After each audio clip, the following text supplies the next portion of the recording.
Salut ma pote, salut mon pote et bienvenue à toi. C'est parti pour Move Rap Club et pour m'accompagner, comme d'hab, Laure est là. Salut Laure. Bonjour, salut, salut. Salut et Ismaël bien sûr. Salut Ismaël. Alors aujourd'hui dans Move Rap Club, notre invité a commencé le rap à 15 ans en 2011 avec des Air Force One et un hoodie large avant d'intégrer un an plus tard le collectif et label 75e Session. Cependant à 18 ans il ne voulait pas devenir rappeur mais boxeur ou chef opérateur car à la base il a une licence de cinéma. Mais finalement après un accident de scooter qui va l'immobiliser, c'est la musique qui va l'emporter et après plusieurs EP, 19 millions de vues sur YouTube et la création de son propre label Pico Productions, il arrive enfin avec Nuage, son premier album officiel. Et pour cet opus, il a sorti la guitare, pas pour rafaler, mais pour nous faire voyager. Mesdames et messieurs, aujourd'hui, nous avons la chance de recevoir le petit Sofiane a.k.a. Sopico. Move Rap Club. Move Rap Club. Pascal Sefranc. Salut Sopico, ça va bien? La forme? Bon, ravi de te recevoir. D'être très content d'être là, de revenir. Heureusement que tu as eu cet accident de scooter, j'ai l'impression, que je viens de citer. On m'a souvent dit ça, mais après, moi personnellement, je suis pas forcément très content de l'avoir vécu ce truc-là pour faire de la musique, mais ça m'a forcé, entre guillemets, à me concentrer sur des choses qui me faisaient pas bouger dans tous les sens, donc je me suis retrouvé un peu face à mon écriture. Et j'ai beaucoup écouté de musique à ce moment-là et je pense que c'est ce qui m'a poussé à refaire de la musique en fait. Tu vois. Parce que j'ai vu également que tu aimais écrire dans les transports ou quand tu voyages en avion, en train, etc. Et en gros, je me suis dit, faut qu'il soit bloqué, le gars, pour écrire. C'est un peu ça. C'est un peu ça. Les gens avec qui je travaille, ils ont tendance à me dire, ouais, aujourd'hui bouge pas, gratte. Quand j'ai du boulot ou quand on fait des prods et qu'il y a des couplets à faire, généralement j'ai besoin de me mettre dans une vraie bulle, que je sois dans le métro ou dans le bus ou enfermé chez moi, ça change pas, mais faut que je me focalise quoi. D'accord. En tout cas, la dernière fois qu'on s'est vu, c'était pour ton projet épisode 0, sorti le 1er mai 2020. Et tu m'avais dit que tu reviendrais très très vite à cette époque, car souvent tu peux te faire très silencieux. Et donc là, ça fait 1 an et demi qu'on t'a pas vu. Est-ce que c'était un retour rapide selon toi? Oh, je suis pas parti si longtemps au final, tu vois. Je suis parti 2 ans, mais je continuais de faire des trucs. On a tourné, on a fait des concerts, ce qui nous a permis de continuer de vivre avec la musique, mais il y a eu une vraie année quasiment de silence radio. C'est un retour, je sais pas s'il est rapide ou s'il l'est pas. Je pense qu'il est essentiel en tout cas. J'avais vraiment envie de revenir et je suis revenu avec tout ce que j'avais envie d'amener.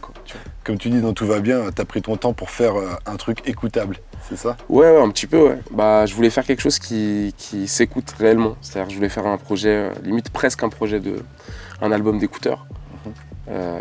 Amener les gens dans un voyage avec la guitare, avec les thèmes des différents morceaux et par contre en amenant la guitare à fond.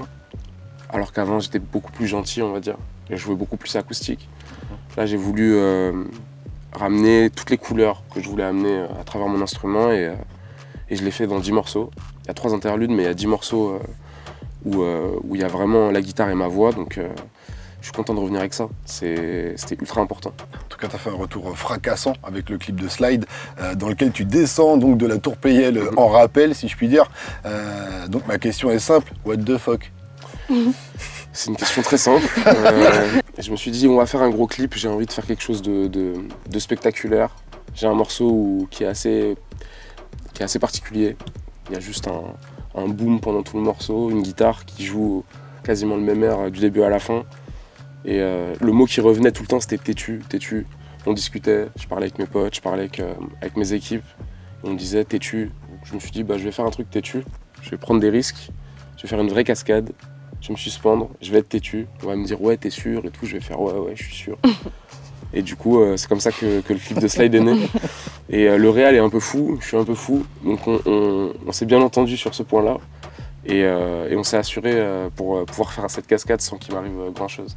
Des petits trucs, mais pas grand chose. Parce que moi je l'ai fait à l'envers, j'ai vu le clip, j'avais pas vu les images sur les réseaux ou quoi, donc j'ai vu le clip, je pensais vraiment que c'était un montage quoi, pas un fond vert, mais ouais, un truc quoi, tu vois. Un trucage. Et ça va faire plaisir au réel ce que tu dis, parce que généralement quand on se dit ça, c'est que c'est bien filmé. Du coup ça leur fera plaisir s'ils voient l'interview. Mais non, il n'y a eu aucun trucage, j'étais vraiment accroché à plus de 100 mètres. C'était pas très agréable, mais j'ai la chance d'avoir pu m'accrocher à cette distance, les 2 yeux sur ma ville, avec ma guitare, à jouer mon morceau, et à découvrir qu'on peut le faire. Parce que moi je savais pas réellement si je pouvais le faire, j'avais envie. Mais j'ai pas eu si peur que ça en fait. J'étais vraiment bien assuré. j'étais fatigué à la fin de la journée, mais tu vois, au final, le clip, il s'est bien passé. Tu l'as senti la tension dans ton dos? Ouais, bah en fait, bizarrement, le plus douloureux pour moi, c'était genre au niveau des côtes, tu vois. Parce que j'ai un harnais qui fait, qui fait quasiment tout mon buste. Et au niveau des côtes, ouais, ça tirait énormément. Je suis rentré chez moi, j'étais bleu. Donc ça, c'est bien. Après, tu me diras, je suis pas maso. Je veux bien faire des trucs risqués, souffrir un peu s'il faut aller au bout du truc, mais je pensais pas que ça allait être aussi douloureux. Au final, c'était quand même une expérience à vivre. J'imagine que tu n'as jamais fait d'escalade ou j'ai fait de l'escalade comme tout le monde, tu vois, pour rigoler. Je suis pas monté très très haut, mais là, c'était autre chose. Surtout que tu as la tête dans le vide, du coup, c'est un peu différent que de monter et de savoir que tu es accroché. Moi, il n'y avait qu'un câble plus fin que mon doigt qui me tenait, donc... Il n'y a aucun effet spécial dessus. Même quand tu tombes tout d'un coup, là, tu sais, quand tu te laisses tomber en avant, là aussi, c'était... En fait, la scène de la chute, pareil, c'est une chute qui a été faite en réel. Bon, après, pour éviter qu'on prenne non plus trop de risques et que je me retrouve à me cogner contre la façade de la tour en sautant dedans, on l'a fait à une distance beaucoup moins haute que la distance de la tour. Et du coup, ça a rendu la cascade possible. Mais en fait, il faut réussir à faire des choses qui sont intéressantes et qui sont impressionnantes, mais sans mettre la vie des gens en danger. Moi, je suis pas cascadeur, j'ai jamais fait de formation dedans, mais j'ai toujours été un peu casse-cou. Après, je suis trop téméraire, donc il fallait me mettre autour de moi des garde-fous, tu vois, sinon ça aurait été compliqué, je pense. Chapeau en tout cas, parce que franchement, les images sont assez impressionnantes. Bah, c'était le nom du réal peut-être pour lui. Ouais, le réal Scotty Simper, c'est un réal avec qui j'ai beaucoup échangé. Il a passé 2 ans, 3 ans avec moi en studio. Puis on a décidé de faire un clip un jour. J'aime beaucoup son travail et je pense qu'on va rebosser ensemble là très vite. On peut faire un truc de fou encore, pire encore. Peut-être que je ferai une cascade à chaque clip. Moi, j'aimerais bien jouer sur cet axe-là, c'est marrant.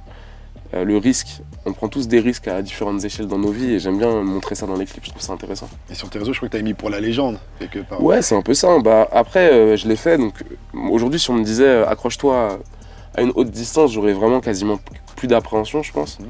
Et j'ai envie de voir jusqu'où ça peut aller. Je pense que ça peut être marrant de mélanger la musique et cette espèce de passion cascade que j'ai depuis que je suis petit. Donc, En fait, il s'est dit, il y avait PNL, ils avaient des harnais aussi en haut de la terre. La tour avait fait, mais ils n'ont pas osé sauter. Il a dit, moi, je saute.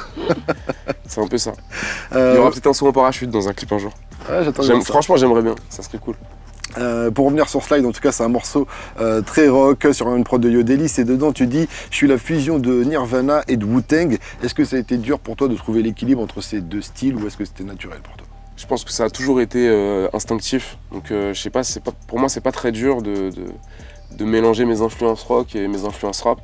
C'est comme ça que j'aime la musique, j'écoute les deux. Et quand je joue, généralement, la guitare... c'est-à-dire que dans le rap, il y a beaucoup de guitares aussi, donc il y a des choses qui sont plus de l'ordre du rock, comme le morceau de Slide, le riff de Slide, qui amène un truc un peu différent, je pense. Et c'est comme ça que je concilie le rap et mon délire rock grâce à mon instrument.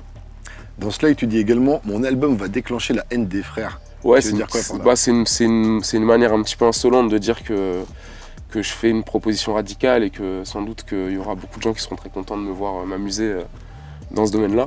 Et sans doute que certains autres seront un peu plus déçus, quoi. Donc la haine c'est un bien grand mot, mais j'aime utiliser des bien grands mots. Piquer un peu les gens, quoi. Pour piquer un peu, c'est important. Bah, c'est important, je pense que c'est très important. Donc on le disait, tu sais jouer plusieurs instruments, comme du piano, de la basse, des instruments à vent aussi, j'ai vu. Ouais, lesquels? Un petit peu. Bah, pas les plus techniques, pas le saxo, pas la trompette, mais tout le reste, c'est accessible. Moi, je te voyais déjà au saxo. La flûte à bec, qui est l'instrument le plus simple qu'on a tous fait à l'école, un instrument, on n'a pas forcément un très bon souvenir, mais ça sonne super bien quand on l'utilise. Je peux te faire j'ai du bon tabac dans ma tabatière. Franchement, c'est déjà pas mal. C'est déjà pas mal. Si t'as besoin de quelqu'un en studio. T'es au niveau 3 sur 1000, mais c'est pas mal. Moi, je pense que je suis au niveau 5 en flûte. Tu vois. Okay. Je me démerde pour faire des petits trucs. Tu vois. En autodidacte en plus. Totalement en autodidacte. Mais bon, ton truc, c'est surtout la guitare. C'est ton papa qui t'a offert Jasmine, ta première guitare, le jour de ta naissance. Ouais, c'est vrai. Bah, il l'a acheté, je pense, très peu de temps avant. Et quand je suis né, il a dit, bah, c'est sa guitare. Du coup, il me l'a offert. Bon, moi, j'en étais pas forcément très conscient. Mais plus tard, vers mes 10-12 ans, c'est là que j'ai commencé à vraiment toucher la guitare et que j'ai commencé à apprendre en allant écouter des morceaux, en trouvant ce qu'on appelle des tablatures. C'est un système de lecture qui est plus simple. Quand on ne connaît pas le solfège, c'est beaucoup plus abordable. Et j'ai appris plein de morceaux, des solos de guitare, des morceaux de Jimi Hendrix, des morceaux de rock, de Nirvana, de Metallica, de Led Zeppelin. Puis des trucs plus on va dire, plus connus, plus accessibles pour les gens qui connaissent pas le rock. Des trucs par exemple de Sting, des morceaux de Police, des morceaux de Stevie, qui ont un peu plus on va dire peut-être qui laissent un peu plus de traces dans l'imaginaire collectif, tu vois. Et donc aujourd'hui tu possèdes une vingtaine de guitares, si j'ai bien Ouais, j'en ai compris. pas mal, ouais, une vingtaine. Ouais. Et elles ont tout un nom ou Non, pas vraiment. Mais elles ont toutes une personnalité musicale, tu vois. Je connais pas grand chose en guitare, mais c'est quoi tes préférences, guitare sèche, électrique, Bah, des marques j'ai beaucoup joué sur des guitares folk quand j'étais jeune. Ma première guitare c'était une guitare folk.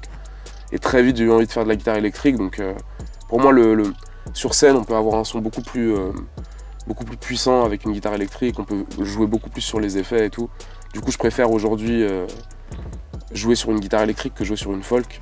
Et je pense que ouais, un modèle de guitare un peu légendaire, la Jaguar ou la Jagmaster. La Jagmaster, c'est la guitare de Kurt Cobain. C'est une guitare qui a un son ultra particulier. Je pense qu'aujourd'hui, c'est un des sons de guitare que je préfère. Et c'est abordable pour toutes les bourses ou Ouais, c'est abordable. Aujourd'hui, il y a différents modèles, différentes fabrications. Ça va en occasion, aller 300-500 € en occasion, jusqu'à... ça peut valoir des centaines de milliers d'euros si c'est des guitares rares de collection qui ont appartenu à des légendes. Et toi, ta plus belle guitare, c'est laquelle? Moi, ma plus belle guitare aujourd'hui, c'est celle que je joue sur scène. C'est une guitare de 62. C'est une guitare blanche, une guitare Fender, qui a du chemin, qui a 60 ans quasiment. Donc c'est intéressant de jouer sur des vieux instruments aussi. Ça donne envie de faire des choses particulières, c'est inspirant, je trouve. Ok.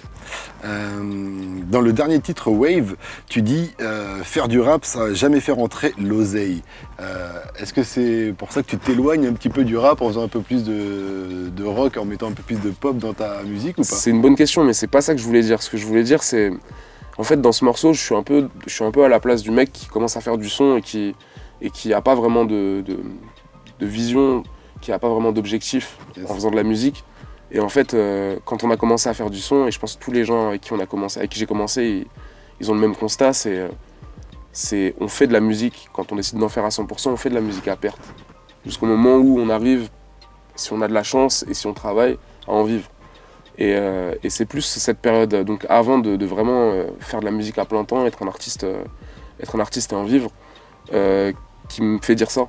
C'est-à-dire que ça fait pas rentrer l'oseille. Moi je me rappelle qu'on faisait des séances de studio où quasiment personne n'avait vraiment d'oseille. Et au final on arrivait à se débrouiller dans le groupe. Mais c'est pas quelque chose qui est simple à faire si t'as pas soit de l'aide, soit de l'investissement pour commencer à en faire. En même temps, aujourd'hui, il y a le streaming qui met un petit peu de beurre dans les épinards. Bien sûr, bien sûr. Aujourd'hui, du coup, les artistes, ils vivent aussi en grande partie grâce à ça. Donc, quand tu passes le cap de pouvoir vivre de ta musique, c'est autre chose. Là, pour le coup, tu sais que ta passion, c'est 100% de ton temps ou 70% de ton temps, comme tu veux, mais tu sais que tu le fais et que tu es assuré derrière de pas te retrouver dans la merde. À l'époque où j'étais un peu à découvert quand je commençais à faire de la musique et que j'essayais justement de sortir la tête de l'eau, je me suis dit mais en fait je suis obligé de faire ça à plein temps, sinon j'arriverais jamais à gagner ma vie avec la musique, mais je pouvais pas. Du coup je devais bosser un tiers de mon temps et faire de la musique pendant le reste. Donc c'est des situations qui sont un peu techniques. Quand tu les vis pendant trop longtemps, ça peut être un peu compliqué, je pense. En fait, au-delà du rap, c'est la musique, quoi. Dès que tu choisis une vie d'artiste, ouais, c'est compliqué au début. C'est jamais très simple d'en vivre en tout cas. Après, une fois que tu y es, c'est autre chose. En tout cas, toi, tes parents ils t'ont mis dedans dès le début en t'offrant ta première guitare. Sûr. Et sur Nuage, tu as travaillé en famille. On retrouve ton père donc, qui joue du mandol algérien sur le titre Hier. C'est pour le remercier de t'avoir offert Jasmine déjà Ouais, un petit peu, mais j'ai pas eu trop le choix. Il est venu, mon père, il est super costaud. Il est venu, il m'a dit alors. Il a frotté ses mains comme ça. Il avait déjà le mandol et plein d'autres instruments et tout. J'ai dit bon, j'ai rien à dire, écoute. Hein. Après, il savait quelle direction artistique tu avais pris, sinon il serait venu sur les autres projets précédents, non? Je l'ai invité parce qu'il joue super bien du mandol et que ça faisait des années que je voulais l'amener et qu'il puisse parler sur une de mes musiques. Il chante, il joue de la guitare, il joue de la musique orientale, mon père, donc moi j'ai énormément... Franchement, il joue de manière amateur, mais il pourrait demain faire de la musique. Enfin, tu vois, Pour lui, c'est une passion qui lui fait du bien et c'est pas du tout une passion avec de l'ambition derrière. Mais c'est super intéressant ce qu'il fait, donc moi je voulais absolument l'inviter, je voulais qu'il joue. Et il a joué et ça s'est trop bien passé. En plus on a fait ça dans le cadre de notre studio, où on a un lieu très particulier qui est vraiment genre... qui est assez exceptionnel, qui est super beau, on a du matos assez incroyable, donc je voulais le mettre dans des conditions optimales. Et je sais qu'il a kiffé, et au final, vu qu'il a kiffé, ça sonne, tu vois, donc je suis content. Ça sonne très Et bien. il va monter sur scène avec toi du coup pour jouer? Ouais, de temps en temps, je pense que je vais l'appeler. Il faut déjà qu'il vienne au répète. Du coup, s'il voit cette interview, peut-être que ça peut le Ça va lui motiver donner envie. à venir jouer un peu avec nous. C'était une première en tout cas? C'était une première, ouais, c'était une première. Il avait jamais joué sur un de mes morceaux. Sur l'album, il a fait deux choses. Il a joué sur le premier morceau de l'album, il a fait un solo de mandole, et sur Hier, il joue les mêmes mélodies que ma voix en fait. D'accord. Qui m'accompagne réellement à fond sur Hier. Et donc on retrouve ton père, mais on retrouve également ta mère sur l'interlude Appel manqué. Pourquoi tu avais envie que tes parents soient sur l'album? Je voulais qu'ils participent. Ils m'ont toujours soutenu, ils ont toujours été très positifs avec moi, même à des moments où ils ne croyaient pas trop que la musique c'était quelque chose qui allait pouvoir me faire vivre et me faire évoluer. Donc maintenant aujourd'hui le fait de travailler en famille, et je pense que tu vois, on en parlera peut-être juste après, mais il y a quelque chose pour moi d'essentiel de bosser avec des gens de mon cercle, envers qui j'ai confiance, que ce soit ma mère, mon père ou mes proches. C'est des gens avec qui j'ai noué des liens assez forts et qui ont pris du temps à se mettre en place. Donc aujourd'hui, les avoir dessus, c'est une manière de dire que tout est ok en fait. Et le message de ma mère, c'est un message d'inquiétude. Elle dit que voilà, qu'elle n'a pas eu de nouvelles depuis longtemps. Mais en parallèle, elle dit qu'elle sait que ce que je fais, c'est pas pour rien, qu'elle a confiance un peu en mes ambitions. Donc j'aimais bien mettre ça sur le disque et montrer ce que ça peut être justement quand les gens te soutiennent, même s'il y a des doutes, même s'il y a des appréhensions. Et c'est une manière de donner un peu ce que j'ai reçu aussi. Est-ce que tu réponds direct quand elle t'appelle maintenant? Je réponds, ouais, bah, il faut répondre. C'est bon, on a fait l'interlude.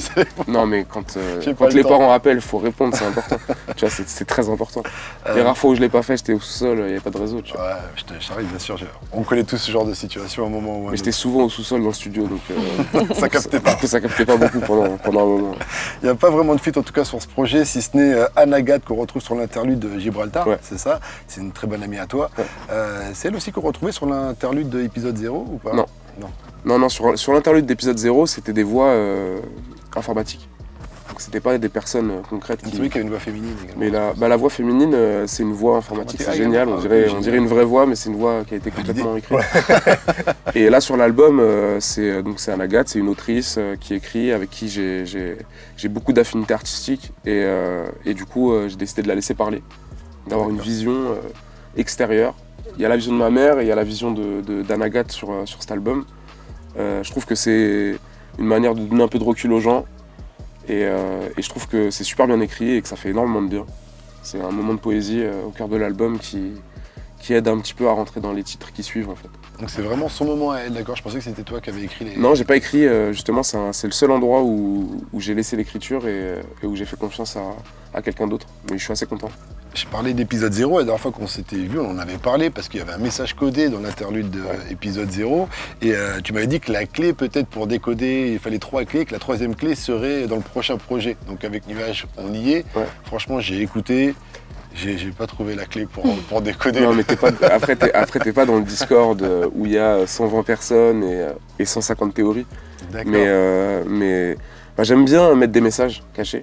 Je peux pas le dévoiler, ça serait tellement bête, mais même si c'est qu'une phrase ou si c'est une indication pour aller trouver quelque chose quelque part, que ce soit une carte au trésor ou juste une énigme, tu vois. Je trouve ça cool. Mais il y a une clé dans ce nouveau projet. Il y a quelque chose dans ce nouveau projet qui va aider les gens à comprendre mieux épisode 0, c'est sûr. D'accord. C'est sûr. Il faudrait que tu me donnes ce Discord là que j'allais faire un tour, mais ça veut dire que les gens du Discord eux-mêmes n'ont pas encore écouté le projet, donc ils sont encore dans l'attente. Non, mais je pense qu'ils sont sur des pistes de réflexion assez techniques et pas loin d'avoir compris justement là où je voulais en venir dans l'épisode 0. Parce que je crois qu'il faut carrément faire passer des sons à l'envers pour entendre des choses.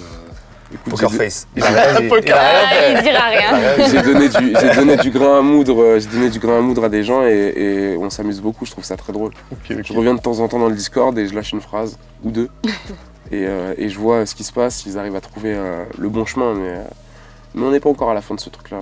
c'est que le début. Okay. En tout cas, on va essayer après de décoder ta musique. En tout cas, on va spoiler le Discord, clairement, disons-le. Allez-y, il n'y a pas de problème. Voilà, avec Ismaël dans un instant. Mais avant, on va retrouver Laure pour le J'ai dit, j'ai pas dit. Le concept est simple, hein. Elle va te citer des phrases, à toi de te souvenir si tu les as dites ou pas. T'es prêt? On va voir si j'ai une bonne mémoire, allez. C'est parti pour le J'ai dit, j'ai pas dit. Move Rap Club. Move Rap Club. Pascal Sefranc. Première phrase, j'ai dit, j'ai pas dit. La boxe a nourri ma musique. Ouais, je l'ai dit ça, c'est sûr. Qu'est-ce que tu veux dire par là? Bah, je veux dire que le côté entraînement, le côté il faut y aller alors qu'on n'a pas envie d'y aller, ça m'a énormément aidé. L'aspect un peu rythmique de la boxe, c'est un truc que je trouve génial. Il y a énormément de poésie dans la boxe. Et les arts martiaux en général, ça m'a grave aidé à me focus. Et dans les moments justement où c'était un peu compliqué, où j'étais à découvert, où c'était un peu la galère, de me dire bah lâche pas ton truc, la compétition c'est après, là tu t'entraînes. Et après, tu iras à la compétition, tu seras prêt, tu vois. Ok. C'est pour ça que j'ai dit ça. Le côté combatif aussi, je suis sur un ring, faut être le meilleur, faut gagner. Ce côté-là aussi, ouais. Mais pour moi, on n'est jamais le meilleur de manière innée, quoi. Il y a du boulot. Et si on le fait pas, il peut se passer des choses, mais on finit toujours par baisser les bras, tu vois. Donc, la grande déterre de la boxe, la grande déterre des arts martiaux, très importante dans ma musique, ouais, de ouf. Et tu pratiques toujours un petit peu? Un petit peu. Je me suis blessé il y a quelques mois, là. Je me suis fait une déchirure du deltoïde. D'accord. Donc c'est où, c'est quoi le deltoïde? C'est le muscle de l'épaule, à l'intérieur. Et du coup, je suis en rééducation, je suis en réadaptation. Et donc en général, quand tu te blesses, tu sors un album ou tu sors un projet? Ça c'est génial. À chaque fois qu'il m'arrive une blessure, je suis inspiré et du coup je sors un projet. Okay. Ouais, bon, c'est un peu dangereux. C'est pas ce qu'on te souhaite en tout cas. Ok, j'ai dit, j'ai pas dit. Je n'aime pas le mot fan, il est dégradant. Ceux qui consomment ma musique avec leur argent durement gagné sont mes employeurs. Alors je l'ai pas dit, mais j'aurais pu le dire et j'aurais même presque aimé le dire carrément. C'est une phrase de Johnny Depp en fait. Ouais, c'est Johnny Depp. Mais ça ressemble bien à ce que... Toi tu pourrais le dire quoi, tu sais ce que tu penses. Ouais, carrément. Bah, tout à l'heure tu parlais du stream, tu parlais de justement comment la musique fonctionne aujourd'hui. Il y a un lien direct entre les gens qui écoutent et l'artiste. Qu'on soit en indé ou qu'on bosse avec des structures ou qu'on soit signé, ça change rien. C'est les gens qui décident un peu de ce qui va t'arriver et de la carrière que tu vas avoir. Toi tu bosses, tu essaies de faire la meilleure musique possible et tu la donnes à des gens qui vont la faire vivre. Donc pour moi, je vois pas les gens comme des fans, je vois pas les gens comme des personnes qui m'idolâtrent ou qui m'adulent, tu vois. Je vois plus ces gens-là comme les principales cibles de mon travail et c'est aussi grâce à eux que je le fais, donc c'est un peu mes employeurs au final. Et c'est des employeurs assez cool du coup, qui se déplacent, qui viennent au concert, qui chantent, se cassent la tête. Et c'est génial, c'est les meilleurs employeurs du monde du coup. Amen, très bien dit. J'ai dit, j'ai pas dit, j'ai toujours eu envie de faire de la sape. Je l'ai dit ça, je pense. Ouais. Je l'ai dit. Bah, j'en ai fait un peu, mais... Mais raconte-nous un peu, parce que j'ai l'impression que le vêtement, la sape, c'est un truc... T'as déjà bossé un peu Walk in Paris, puis North Hill aussi. Ouais, c'est ça. T'as fait un manteau. Ouais, on a bossé. Bah, en fait, j'ai eu l'occasion de faire de la sape dans le merch. Je me suis un peu essayé à travers le merch. Et je pense que c'est assez logique quand tu fais de la musique d'avoir envie de diriger un peu ce qui se passe au niveau vestimentaire, dans ce que tu peux vendre et tout. Du coup, je me suis mis dedans avec North Hill à l'époque. Et quand il y a eu le début, l'arrivée de Walk in Paris, moi j'ai été témoin de ça. C'est des gens que je connais, donc on s'est vite retrouvés ensemble. On a eu l'occasion de partager des moments et de faire même des contenus ensemble autour de la marque Walk in Paris. Et ça m'a aidé à comprendre un peu comment ça marchait. Je trouve que la sape, c'est ultra intéressant. Après, la musique, ça me prend énormément de temps. Donc j'ai très peu de temps pour penser à ça. Mais là, par exemple, typiquement, autour de l'album, j'ai envie de faire des choses différentes de ce que j'ai fait dans le passé. Ok. Et plus du bijou. Ok. Pour moi, ça reste de la sape. Ouais, c'est vrai. Mais j'ai plus envie de bosser sur du bijou et... Spécifiquement pour les hommes ou bien mixte? Non, totalement mixte, justement, sans forcément l'adapter au sexe. Je pense que c'est mieux d'avoir un bijou que tout le monde peut porter et s'il plaît, ce sera génial et j'aurais réussi à faire ce que j'ai envie de faire. Je suis contente de l'avoir appris en tout cas. On est presque à la fin. J'ai dit, j'ai pas dit. Ma musique peut se définir comme étant intergénérationnelle, pour les plus âgés comme pour les plus jeunes. Je pense que je l'ai pas dit. Tu l'as pas dit. Est-ce que tu le dirais? Je pourrais le dire, non, je pourrais pas le dire, je pense. Je pense qu'elle peut être comprise par toutes les générations, mais je sais pas si je fais une musique intergénérationnelle. Tu t'inspires beaucoup de ce qui s'est fait avant, et puis tu as beaucoup d'inspiration des anciens groupes et tout ça, mais tu fais de la musique pour aujourd'hui. En fait, je fais beaucoup de la musique pour moi, donc j'ai l'impression que j'ai pas la sagesse de l'ancien, même si l'ancien il aime ma musique, et que j'ai pas la fougue du collégien, même s'il aime ma musique, tu vois. Donc, je suis dans un truc, tu vois, genre, je suis à ma place et j'essaie de faire un truc que j'aime, donc je serais incapable de te dire ça. Si un morceau demain est écouté par les 7 à 77 ans, je serais très heureux. Je pense qu'on ne peut pas souhaiter mieux pour un titre, ça veut dire qu'il touche les gens. Et donc ton public, il a quel âge à peu près? Je pense que mon public, mon public, c'est un grand enfant déjà. Ouais. Et s'il n'a pas d'âge, c'est surtout quelqu'un qui aime la musique et qui aime le rap. Dernière phrase, j'ai dit, j'ai pas dit. Ça m'a un peu épaté. J'ai eu le choix de signer un contrat soit avec Yodelis, chez Spookland, soit chez 9-2i, et j'ai choisi Yodelis. Ouais. C'est vrai? Ouais, je l'ai dit, je sais plus quand, j'ai dû le dire il y a 1 an et demi, quelque chose comme ça. Bah, c'est un moment où j'étais en train de me poser des questions sur ce que j'allais faire, où j'allais aller. Et du coup, on s'est retrouvés à discuter avec différentes personnes, avec mes équipes. On a discuté avec le 9-2i, pas mal. C'était super intéressant. Et en parallèle de ça, je savais pas trop ce que je voulais faire. Si je voulais signer, pas signer.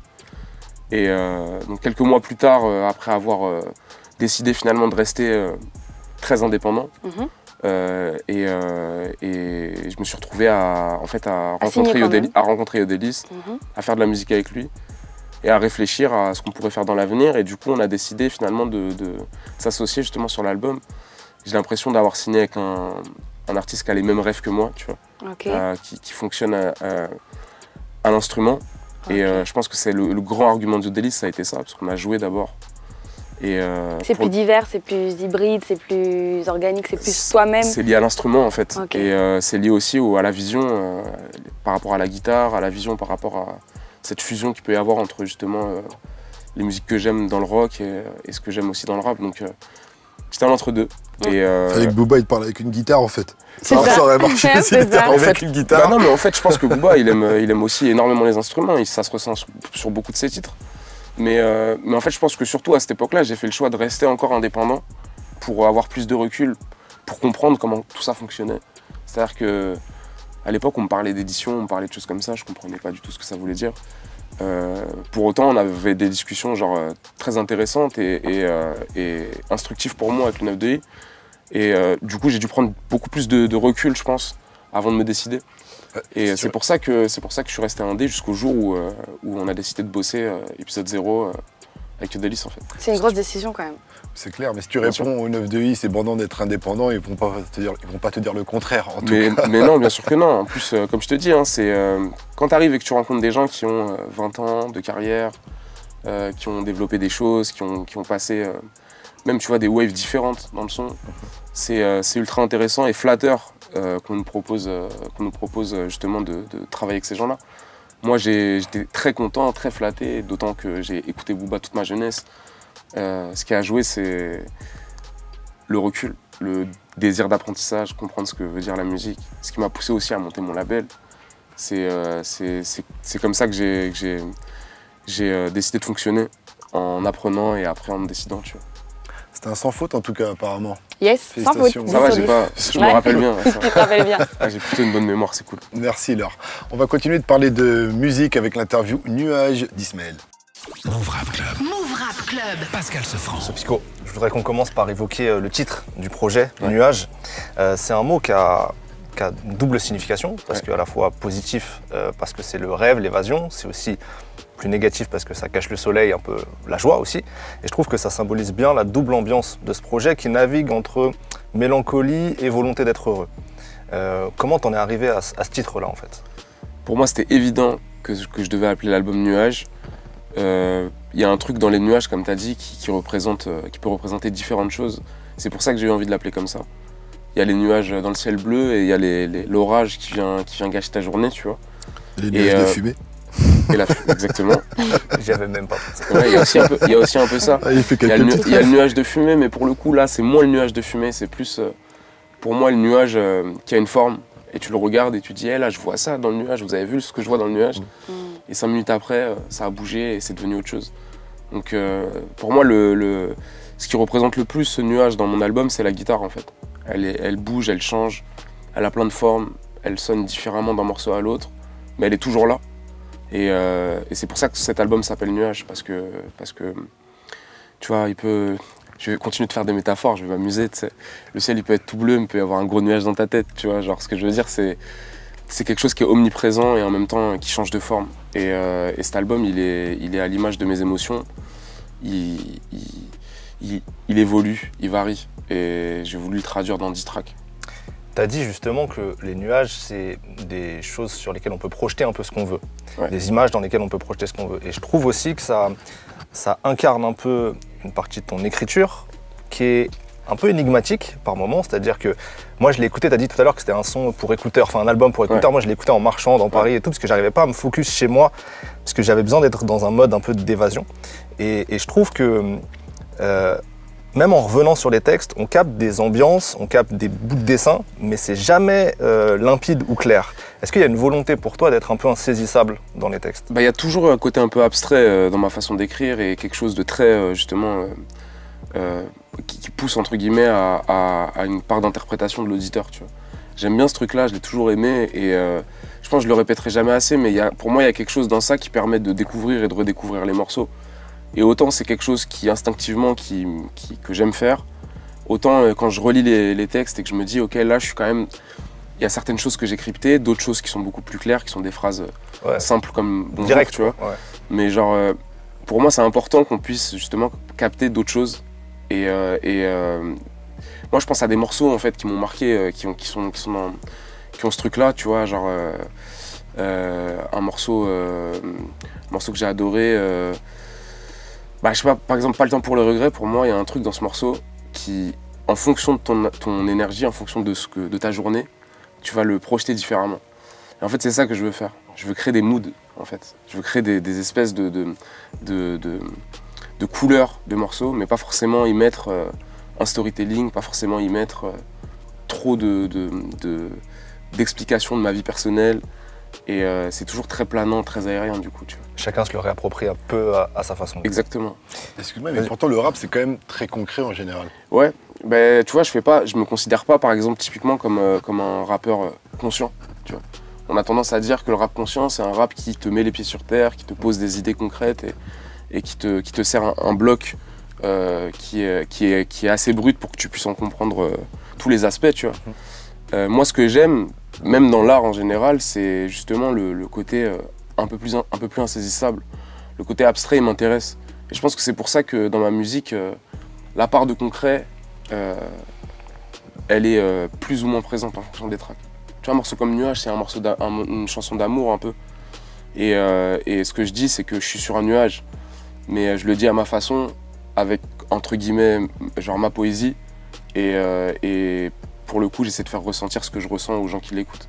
Je cherche pas à expliquer quelque chose. Pour terminer sur l'idée d'évasion, tu as beaucoup voyagé avant la conception de ce projet-là, peut-être même pendant aussi. Est-ce qu'il y a des voyages comme ça qui ont infusé un peu dans ce projet, qui ont influencé des couleurs musicales ou des ambiances? Ouais, il y en a. Je pense que le plus gros de l'influence de cet album, il vient dans les 2 ans qui le précèdent, où j'ai beaucoup bougé, où j'ai essayé d'aller là où je voulais aller.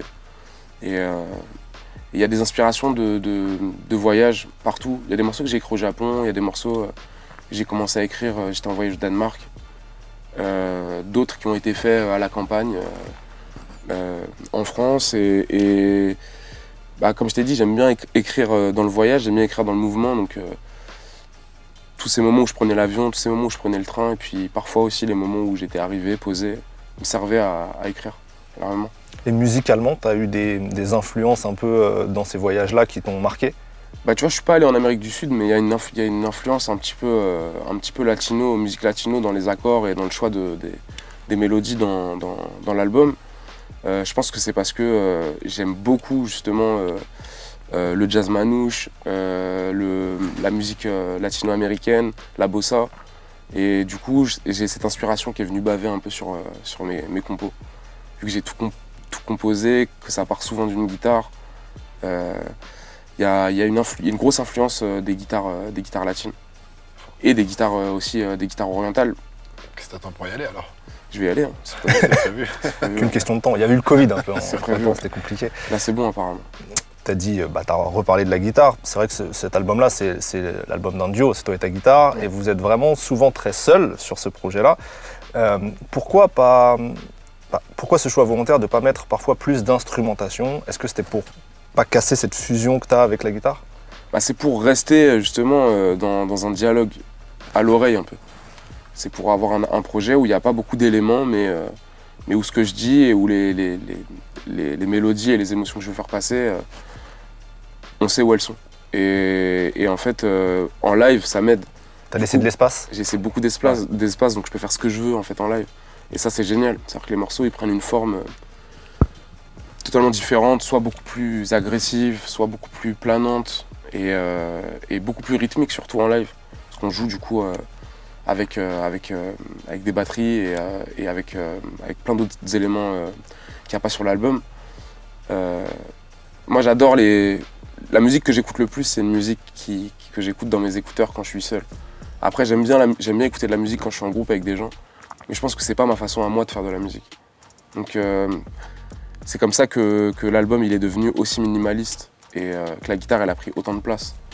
Est-ce que tu as été solitaire pendant la création de cet album-là et la conception? Franchement, est-ce non. que tu crées avec d'autres? Franchement, non. En fait, j'ai passé 2 ans à bosser avec des producteurs, des gens que je connais, que j'apprécie. J'ai fait un tas de prods, j'ai fait un tas de morceaux de tout type, sur des prods sur lesquels j'ai pas participé, sur des trucs. Et puis je suis revenu à me dire, là, je vais rapprocher la guitare et la voix et je vais faire que ça.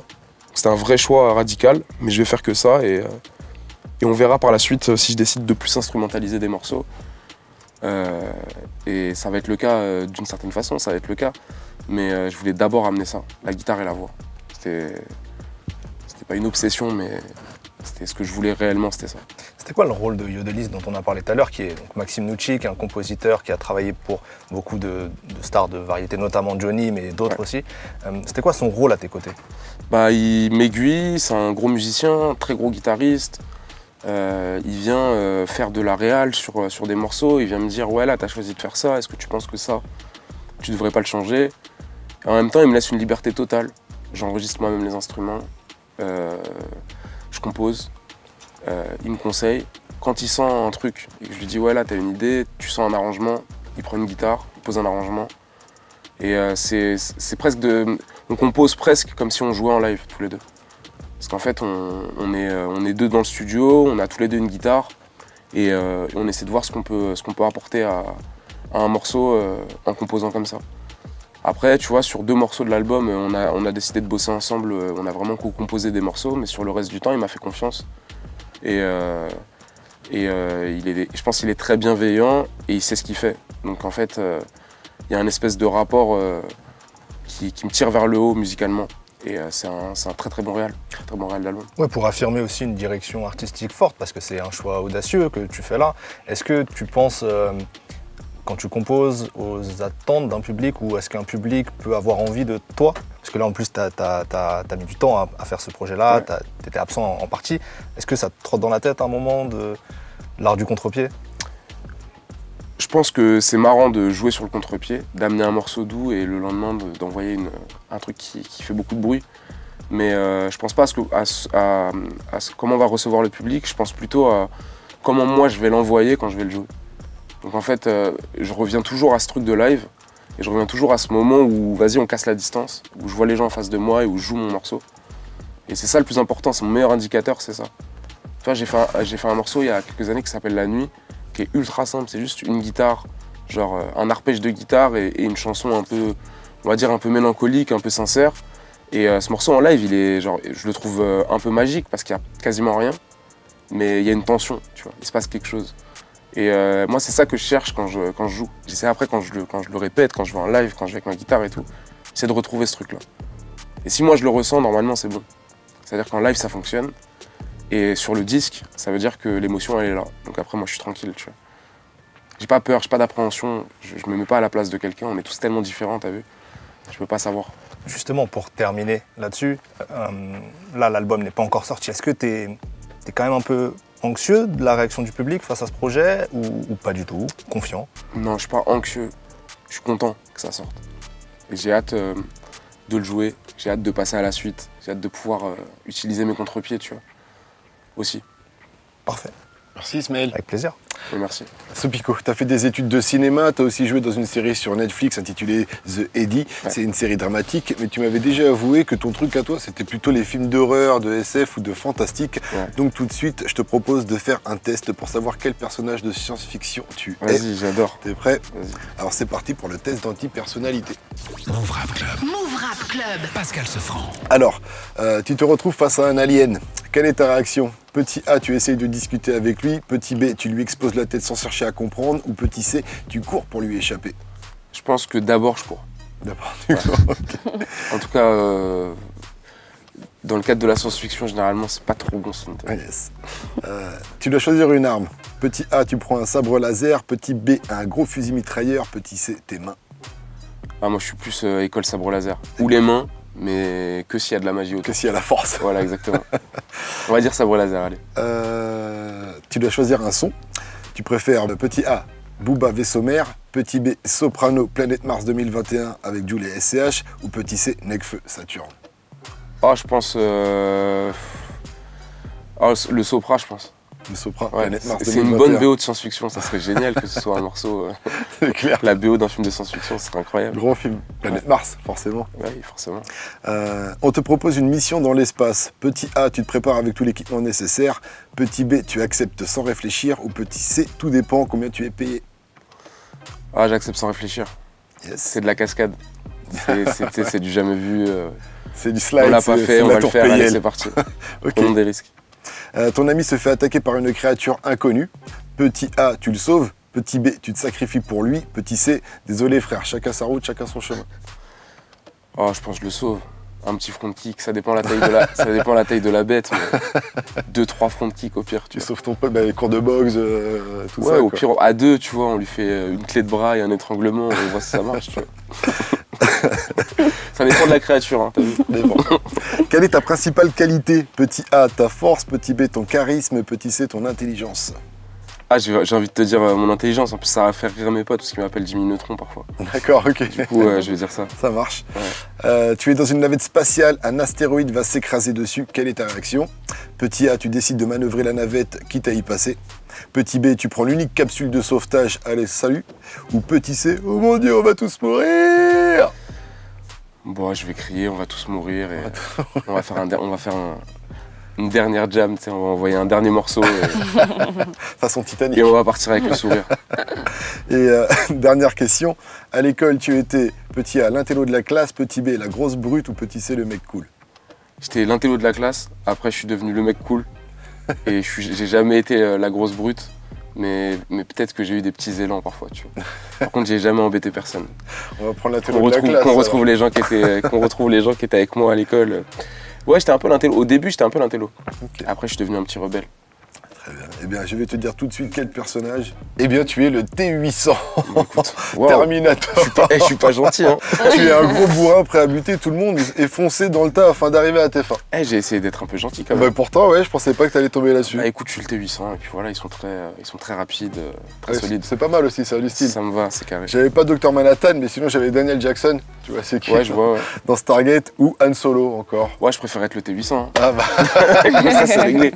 Et sinon, si tu pouvais choisir ton rôle ultime, toi, du coup, dans un film de science-fiction, ce serait qui? Ce serait quoi? Ah, moi, le rôle ultime, ça serait un méchant dans un film de science-fiction où au final, on apprend que je suis pas si méchant. Et on se rend compte que j'ai essayé d'aider le personnage principal. L'anti-héros, quoi.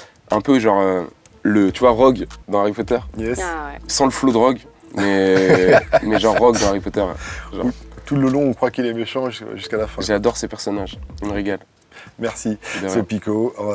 On va continuer directement avec Monsieur Ismaël et son Rap Game Manager. C'est parti. Move Rap Club. Move Rap Club. Pascal Sefranc. Sopico, t'as presque 25 ans, ou peut-être pas, c'est les gens dont on ne sait pas, mais en tout cas, tu as 10 ans de carrière. D'accord, ça fait beaucoup quand même. 10 ans de carrière dans le rap. Ouais. C'est beaucoup. Ouais, c'est beaucoup, mais je pense que c'est normal. Hein. C'est tous les gens que je connais qui font de la musique, Ils ont commencé jeune.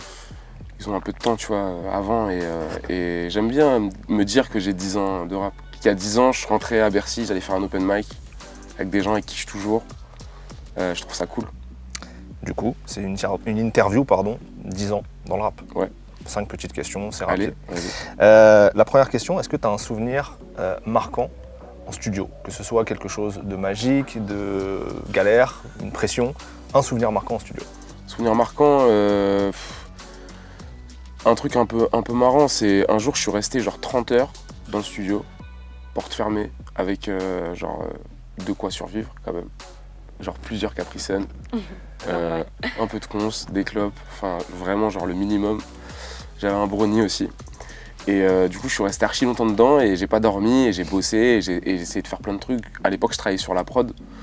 Et du coup je suis sorti de ce studio genre un peu, tu vois, un peu fatigué quand même, tu vois, avec une tête un peu cuite, tu vois. Et ce jour-là mes potes ils ont commencé à m'appeler l'éveillé en fait. Et il y a une vieille légende maintenant qui tourne comme quoi je dormirais pas en fait. Donc, alors que c'est faux, on peut démentir. Je sais que t'as des problèmes de sommeil quand même. Hein, non, mais moi, a priori, ça revient souvent. Tant que personne m'a filmé la tête sur l'oreiller, tu vois, je continue de faire vivre cette légende. C'est Barbe Noire, dans Teach, Barbe Noire dans One Piece. T'endors pas surtout. Qui n'a jamais dormi. C'est ça. Un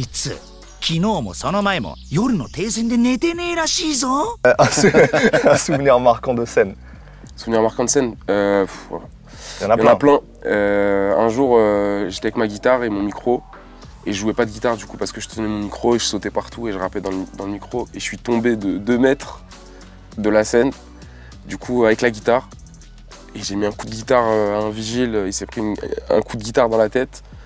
Je suis tombé sur le dos, je me suis fait une balafre. On aurait dit je m'étais pris un coup d'épée dans le dos. Et j'ai continué de rapper. Et je me suis relevé au final et on a terminé le morceau. Et après j'ai souffert en sortant de scène. Mais ouais, la grosse chute. On a des images?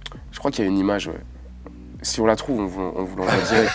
C'était il y a longtemps C'était il y a 2 ans, ah ouais. 2 ans et demi, ouais, quelque chose comme ça. T'as jamais cassé une guitare, rien à voir, mais t'as jamais cassé une guitare sur quelqu'un? Sur scène, jamais. Dans ma vie de tous les jours, ça m'est arrivé. Des guitares qui étaient déjà malheureusement cassées. Hein. Mais jamais volontairement, quoi. Ah, volontairement, ouais. Ah, si, totalement volontairement. Okay. Ouais. C'est du bien? Ouais, c'est pas mal. Une rencontre magique que t'aurais pu faire grâce au rap? Une rencontre magique. Ou importante? Toi, Ismaël. Ah bah. Un truc trop drôle. Pas obligé de dire non, un truc assez drôle. Quand à l'époque, j'avais même pas commencé à gratter, j'avais pas écrit de morceaux de rap. Je rigolais avec mes potes, on freestylait, on faisait des trucs, mais j'étais pas du tout, je me considérais pas du tout comme lancé dans le délire de faire de la musique. Et j'ai un pote qui m'a dit ouais, viens, j'ai des places pour aller au Grand Journal, qui était une émission de Canal+ à l'époque. Et du coup, on y est allé et il y a Booba qui jouait. Du coup, on a beaucoup parlé de Booba, donc autant raconter une petite anecdote, tu vois.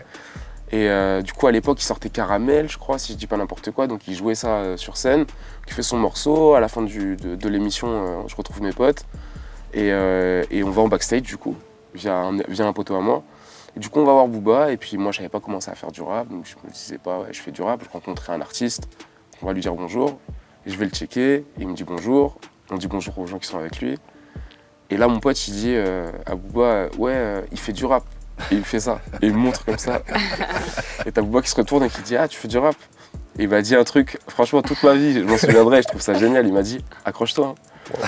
Et je trouve ça génial. Je pense que c'est le meilleur conseil qu'on peut donner à quelqu'un qui fait de la musique, qui se lance dans la musique. Tous les gens que j'ai croisés depuis, qui m'ont dit, ouais, c'est quoi le délire, comment tu fais, si t'as un conseil à donner, je leur ai dit exactement la même chose. Je leur ai dit, accroche-toi, reste accroché. Et du coup, je suis resté accroché. Ouais, petite anecdote. Ma question suivante, c'était quelle leçon tu donnerais à quelqu'un qui débute dans l'industrie? Donc, tu y as répondu déjà. Tu vois, tout est connecté, tout est carré. Je dirais même, accroche-toi bien. Voilà. Dernière question. Dans 10 ans, parce qu'on a fait le bilan des 10 précédentes années, dans 10 ans, si tu pouvais décider maintenant, t'en serais où dans ta carrière? Est-ce que tu as des envies déjà? Ouais, dans 10 ans, maxi studio, donc grand studio avec tous les objets que j'aurais pu collectionner à l'intérieur. En parallèle de ça, peut-être que j'aurais sorti 5 albums, tu vois, si tout se passe bien, peut-être plus, si je suis plus productif. Le live, encore dans 10 ans, même peut-être encore dans 20 ans, ça serait le rêve. Et bah, je pense d'ici 10 ans, peut-être en famille, tu vois, je sais pas, on verra. Pour l'instant, c'est pas d'actualité, mais plus daron, tu vois. Musique de daron. Merci Ismaël. On va continuer avec Laure et sa séquence My Pix. Move Rap Club. Move Rap Club. Pascal Sefranc. Je te montre des photos et tu dois les commenter. Vas-y. Ouais, exactement. Vas-y, je suis prêt. Bah, on commence facile. Ça, c'est la pochette de mon album Nuages. Le dernier truc sur lequel j'ai bossé, 2 ans de vie autour de la musique et une synthèse en 10 morceaux. Pourquoi la 3 larme? interludes. Pourquoi la larme? La larme parce que, parce que j'étais archi triste ce jour-là, mais que d'un œil. Ah, ok. C'est pas le vent. Non, mais en fait, je sais pas. Pour moi, tu venais de tourner le clip de Slide. T'étais encore choqué. Ah ouais. J'aurais pu le dire comme ça, mais en fait, non, en fait, c'était un shooting tellement compliqué, tellement long, tellement dur. Je fais un gros bisou à Rémi Bess qui a réalisé la photo, que j'ai fini par sortir un peu mes émotions et me montrer un peu plus. Okay. Et pas avoir peur de pleurer devant les gens. Tu vois. Mais du coup, c'est pour montrer tout ce côté émotion qui ressort de l'album. Je pense que la larme, c'est un des meilleurs symboles justement de la sensibilité et de l'émotion. Je pense que c'est pour ça qu'elle est venue me dire bonjour sur la pochette de l'album. Akira. C'est un manga que t'aimes bien, ouais, ça? grand classique. Bah, j'ai dû le voir 15 fois. Et puis là, tu reparles de la moto dans Slide. Ouais, carrément. J'aimerais bien la voir. Elle est un peu dure à trouver. Akira, c'est incroyable. Pour les gens qui n'ont pas vu Akira, allez voir Akira. C'est un film qui date. C'est un film des années 80 qui n'a pas vieilli, qui parle de plein de sujets ultra intéressants, qui est pour moi un des meilleurs films animés de l'histoire. Et pourtant, il y en a.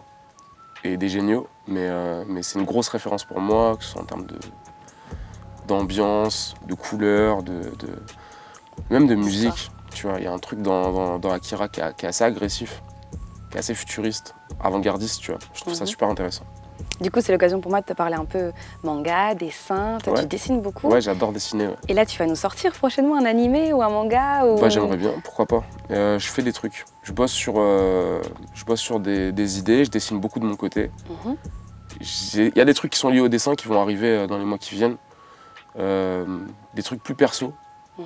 Et en parallèle de ça, j'ai pitché il y a quelques années tout un tas d'épisodes de dessins animés. Donc j'ai, on va dire, des petits projets. Plein de maquettes sont lancées. Des petits projets sous le coude qui me serviront à un moment. Et surtout, dès que j'aurai l'occasion de le faire bien, je le ferai à 100%. Tu vois. Et t'as un mangaka préféré? Franchement, si je devais dire, je dirais Akira Toriyama parce que c'est quand même la base et c'est ce qui m'a mis dedans. Donc les premiers sentiments, généralement, ce sont les bons, tu vois. Et les premiers dessins que t'as fait, c'était quoi, des DBZ du coup? Bah ouais, les premiers dessins, c'était des DBZ, totalement. Et des Naruto aussi. Okay. Mais ouais, je pense que l'école, moi, qui m'a le plus parlé, c'est l'école, mes oncles, ils sont là, ils me mettent Dragon Ball, ils me disent ouais, regarde Dragon Ball, et moi je suis là, je découvre un univers incroyable, c'est une façon de réfléchir, des dialogues, des trucs qui n'ont rien à voir avec les dessins animés qu'on avait le matin. Bien sûr. Et grosse influence pour moi, Akira Toriyama à fond. Ok. Un tweet, plusieurs tweets. Colors, C-O-L-O-R-S. Ah ouais, j'ai fait ça il y a pas longtemps, c'est vrai. J'ai tweeté que des lettres. Mais ouais, mais... Je suis un énorme boomer. Moi, je me suis posé la question, est-ce que tu vas refaire un Colors? Je vais refaire un Colors. Ah ouais, bonne nouvelle. Je vais refaire un Colors. Et est-ce que peut-être même que je l'ai déjà refait. Ah ouais. Et il est déjà sorti? Ah non, il n'est pas sorti. Il aime trop les énigmes et les mystères. Ah ouais, mais moi j'aime bien, Pourquoi j'aime bien être mystérieux comme ça?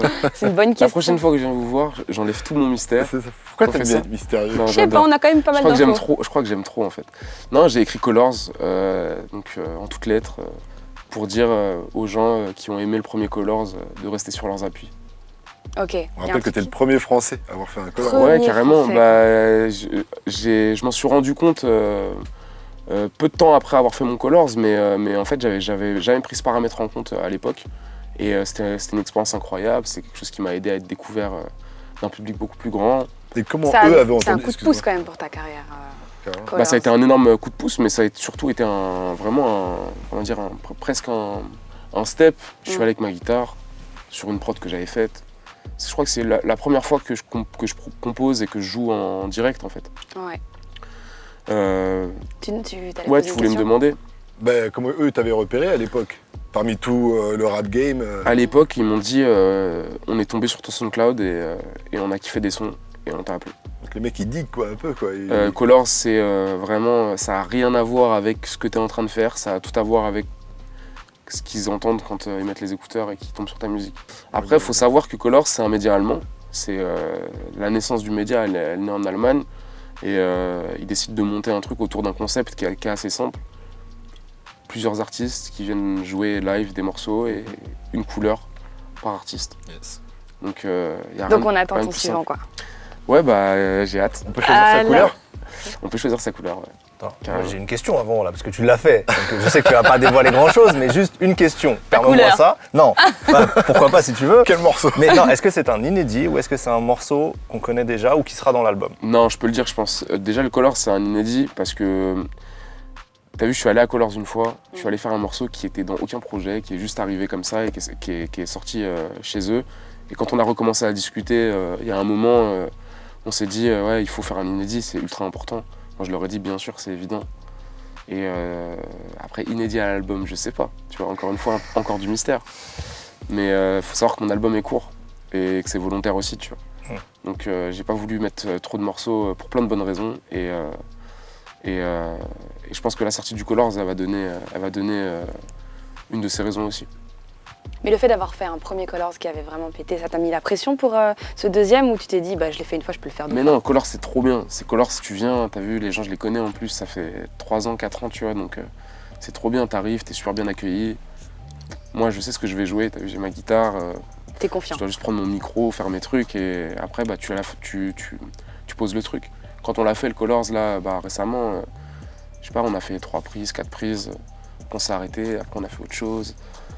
Et aujourd'hui, moi, retourner là-bas, c'est comme revivre un truc que j'ai déjà vécu, qui était déjà très agréable pour moi à l'époque. Moi je pensais plus au public, tu vois. Le public qui a adoré le premier, est-ce que tu te dis pas, faut que j'envoie pour que le... Franchement, je suis tellement pas dans cette optique de projeter, tu sais, je suis pas devin.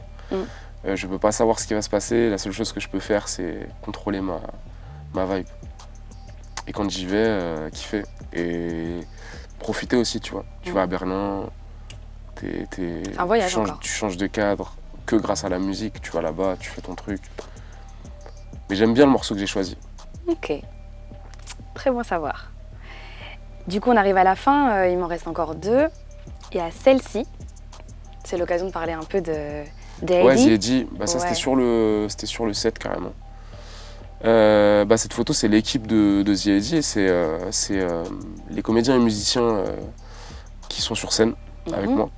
L'expérience t'as aimé, ça te donne envie de la réitérer? Ouais, c'était génial. S'ils me demandaient, ils me demandent là maintenant de revenir jouer dans une série, même si c'est dramatique, c'est pas de la science-fiction ou un thriller, j'y retourne. Okay. Parce que c'était une expérience incroyable.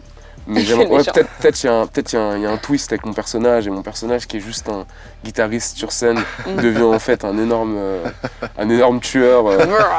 J'aimerais bien. Il faudrait que j'aille faire coucou au scénariste. Mais tu leur glisses l'idée. Ouais, faudrait. Mais après, bon, pour moi là, cette expérience-là, je me retrouve qu'avec des pros, tu vois.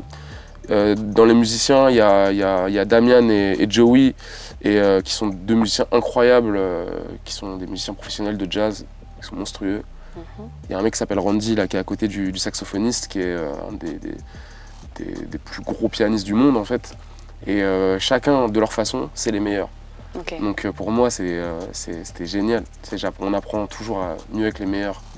Ça m'a servi. Et est-ce que ça te donne envie, parce que Sofran le disait tout à l'heure, toi bah, au début tu as fait plutôt de la technique. Ouais. Est-ce que une série, mais du coup, de l'autre côté de la caméra, ça te parle? Ça me parle, ouais, carrément. J'en ferai peut-être une un jour, par contre. Ça coûte si cher, les gens ne savent pas. Comment produire de la vidéo ou produire même de l'animation, c'est un investissement. Il y a des aides. Il y a des aides aussi. Les gens ne savent pas non plus qu'il y a des aides qui peuvent justement aider les gens à aller au bout, quoi. Réduire les coûts. Mais c'est beaucoup de boulot, du monde, et je pense que si on le fait, il faut le prendre très au sérieux pour que ce soit bien. Ok. Dernière photo. C'est moi quand j'étais bébé. T'as eu quel type d'enfance, la petite enfance? J'ai eu une enfance très agréable. Beaucoup d'amour, j'ai l'impression. Je remercie beaucoup. Communication? Bah ouais, beaucoup de communication, beaucoup d'amour, mais je remercie surtout le ciel ou tous les gens bienveillants aussi qui ont pu être autour de moi depuis le début. Il y a des moments qui sont hauts, il y a des moments qui sont bas. Mais je suis très content de mon enfance et je garde de très bons souvenirs, malgré les quelques os cassés, les quelques blessures, les quelques tristesses de jeunesse. Et le reste c'est que du positif. Et quelle musique passe à la maison à ce moment-là? Tout, absolument tout. Michael Jackson, de la musique rebeu, de la variété française. Ce que j'entends à fond à la radio quand je suis tout petit, je sais pas, j'entends Mickey 3D, j'entends des trucs qui aujourd'hui quand je les réécoute, je me dis mais putain c'est ça en fait quand j'étais petit, c'est ça que j'avais dans les oreilles. Quoi d'autre? En fait, quand je réfléchis à quand j'étais tout petit et que je me concentre sur la musique, je réentends des sons comme les trucs de comédie musicale, qu'on entendait à la radio, des Mozart, l'opéra rock, des trucs comme ça, tu vois. C'était pas ma came nécessairement, mais du coup ça passait, on écoutait. Et ça finit par inspirer ta musique en fait? Je pense pas. Non. Elle était pas mal ta perche. J'aurais tellement kiffé que tu dises oui. Je pense pas, mais beaucoup de respect pour les gens qui font des comédies musicales, ça doit être incroyable. Mais non, ça a pas du tout inspiré ma musique. Après, dès que j'ai pu mettre mes sons dans mes oreilles, j'ai choisi ce que je voulais écouter. Merci. Merci à toi. Et merci à toi, Sopico. Merci à vous. C'est la fin de cette émission. Merci à vous. On se dit à la prochaine. À bientôt, ouais. À Plus bientôt. de mystère, ou moins, je sais pas. Avec la réponse des énigmes. D'accord, je te la donne, promis.